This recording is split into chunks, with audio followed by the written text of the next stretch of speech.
lorsque j'ai transcrit la partie de Rebrand, je me suis rendu compte qu'il utilisait des phrases caractéristiques pour dynamiser intelligemment son accompagnement.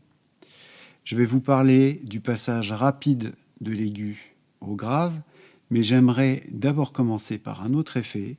Il s'agit de l'accélération et la décélération du débit rythmique.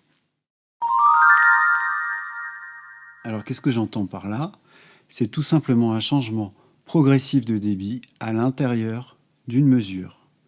Bien évidemment, l'accélération, c'est quand le débit augmente, et la décélération, c'est l'effet inverse. Dans les deux cas, nous avons une phrase avec un point de départ, un point d'arrivée, et entre les deux, ce que j'appelle un remplissage. Lors d'une accélération, ce remplissage peut être fait par exemple de croches, puis de triolet de croches, et enfin de double croche. L'idée, c'est de faire évoluer le rythme dans la mesure, tout en restant sur un tempo stable. Voyons maintenant des exemples concrets tirés de la transcription.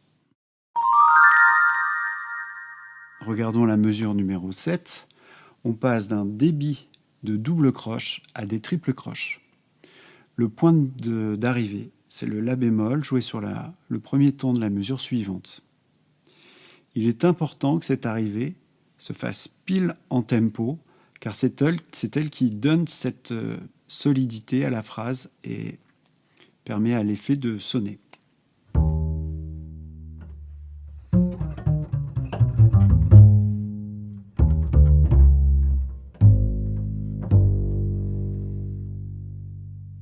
À la mesure 13, on passe de triolet de croche au sextolet. Le remplissage s'effectue sur une montée chromatique, ce qui ajoute une belle tension harmonique à la tension rythmique créée par le débit.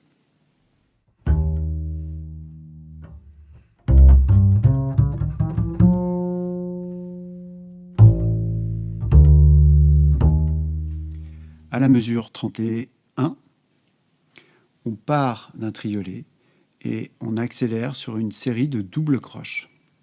C'est une phrase un peu technique à jouer, mais elle fait clairement entendre l'accélération. 3, 4.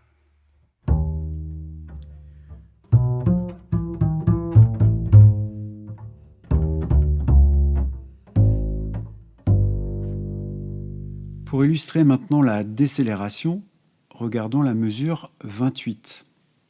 Cette fois, c'est l'effet inverse. On passe de double croche au triolet de croche et on termine sur les croches. Donc le débit ralentit progressivement, ce qui donne une sensation de détente et d'aération.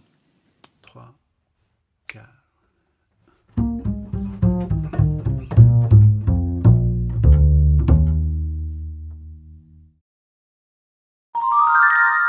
Alors, à quoi servent ces effets? Vous vous en doutez certainement.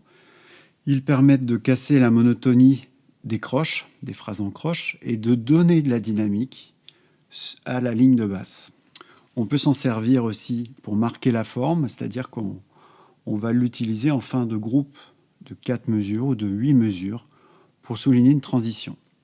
Enfin, ils peuvent créer une tension ou au contraire laisser respirer la musique selon comment on les utilise. Alors pour mieux comprendre quand utiliser ces effets, je vous propose une petite expérience. Écoutez par exemple Easy Living et chantez la mélodie par-dessus. Observez précisément à quel moment Rebrand utilise ces effets. Et vous allez voir que souvent, ils apparaissent dans les silences entre deux phrases de mélodie.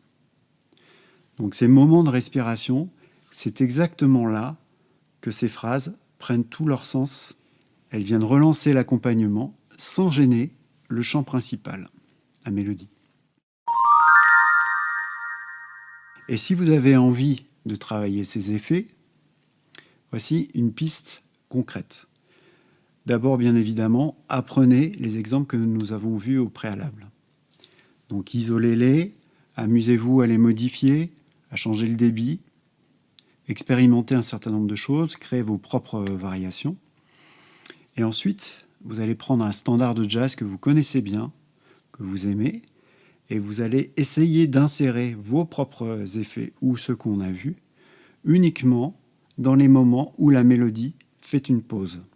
Vous verrez, ça donne tout de suite plus de vie et de relief à votre accompagnement.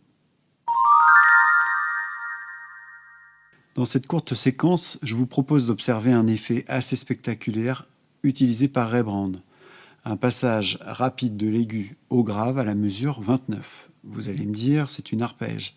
Oui, mais ce qui rend cet effet marquant, c'est l'écart énorme entre le point de départ et le point d'arrivée. On descend de 2 octaves et une quinte.